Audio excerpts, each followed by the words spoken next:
When you hear the word exile, what comes to mind? Probably getting banished from a country, right? But what if I told you it's way more than that? What if, in literature, exile is actually a kind of hidden language, a symbol for something way deeper and way more personal? Okay, let's get into it.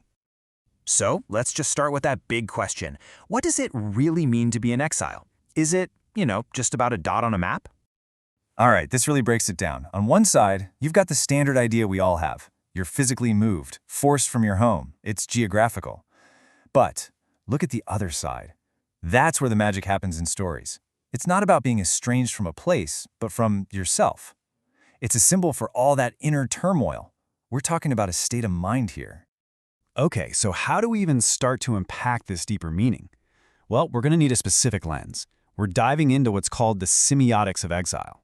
And look, I know that sounds super academic, but it's really just a way of saying we're going to look past the physical map and start reading the signs and symbols.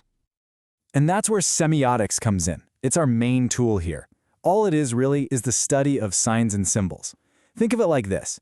It's the special grammar that lets us decode all those hidden messages tucked away inside our favorite stories. And believe me, the stakes for understanding this are incredibly high. I mean, listen to this. The tragic heroes are almost always loners and exiles in their tragic obsession and knowledge. Wow. So exile isn't just some side theme. It's right at the heart of what makes a story tragic. All right, let's start this journey at what we'll call Level 1, being an exile in your own city. This is where it gets really personal, because it's all about that feeling of psychological displacement.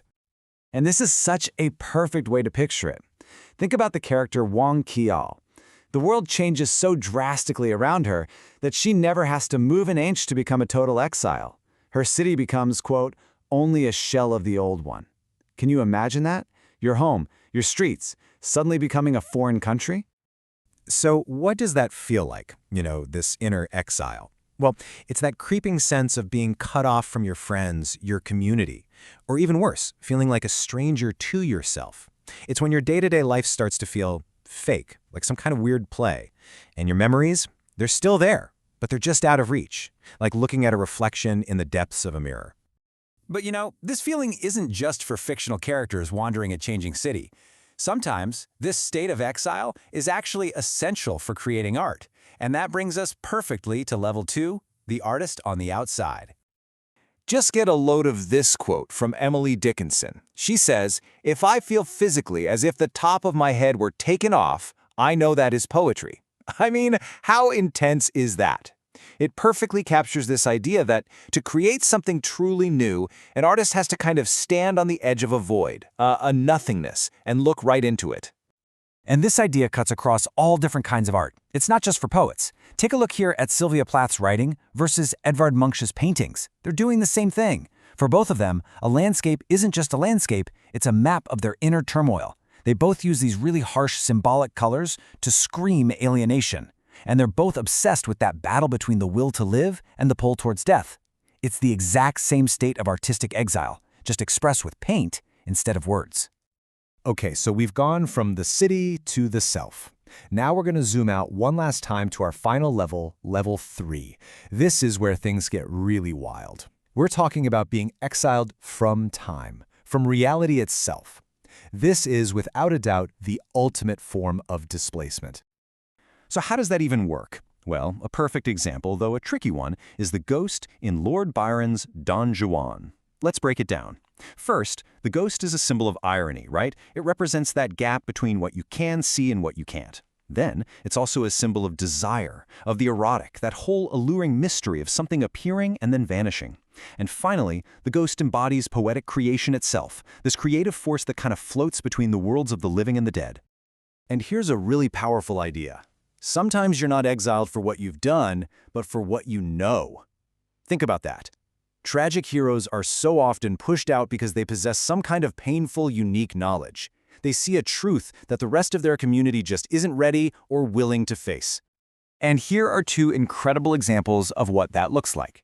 You've got Seth in Toni Morrison's Beloved. Her exile from a peaceful past from her own community becomes this massive symbol for the buried, agonizing trauma of racial memory. And then, on the other hand, you've got Byron's Ghost, which is exiled from having a single, stable identity. It represents all the messy contradictions of being creative and feeling desire. So as we've journeyed through all these different levels, you can really start to see how exile isn't just a plot point. It's a powerful mark left on a story, and it's basically the key that unlocks all these deeper layers of meaning. So let's do a quick recap of this whole journey. We started with the basic idea of geographical exile, a place on a map, and we just blew right past it. Then we hit the psychological level. Exile is a state of mind. From there, we went to the artistic. Exile is a necessary part of creation. And we ended up in the metaphysical, where exile is a complete break from reality. And here's the big takeaway, the so what of it all.